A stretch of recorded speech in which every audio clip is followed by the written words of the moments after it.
قرار نحوه استفاده از کپسول‌های استنشاقی رو با هم مرور کنیم.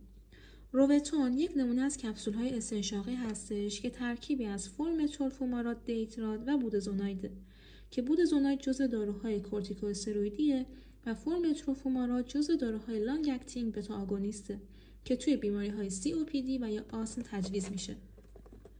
اکسپیانت این محصول لاکتولوزه. پس افرادی که به لاکتولوز حساسیت دارن تو استفاده از این کپسول باید احتیاط کنن. وقتی که بسته‌بندی رو باز می‌کنیم دو قسمت می‌بینیم. قسمت اول خود دستگاهه و قسمت دوم کپسول حاوی دارو. یه نکته که خیلی مهمه و ممکنه اشتباه بشه اینه که این کپسول ها خوراکی و بلعیدنی نیستن و لازمه که به مراجعه کننده توضیح داده بشه که این کپسول ها رو فقط توسط این دستگاه ها استفاده کنن. وقتی که در دستگاه رو باز می‌کنیم 3 قطعه می‌بینیم.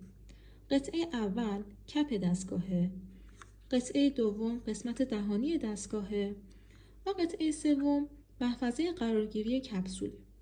یه ضامنی هم داره که وقتی که فشار میدیم یه سوزنی وارد محفظه میشه و باعث میشه که کپسول سوراخ بشه و پودر داخل کپسول آماده استفاده بشه.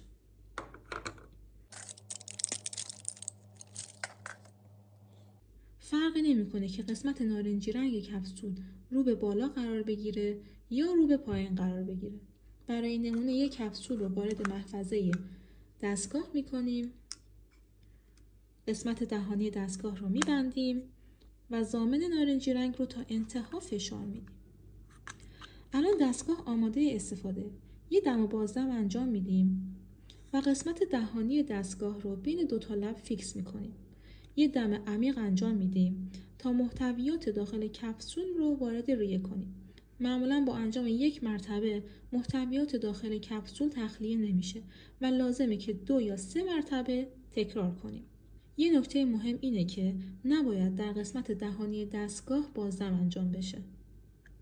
بعد از اینکه مطمئن شدیم پودر داخل کپسول تخلیه شده، برای خارج کردن پوکه کپسول دستگاه رو وارونه می‌کنیم و چند ضربه به دستگاه میزنیم تا مطمئن بشیم پودری داخل محفظه باقی نمونده.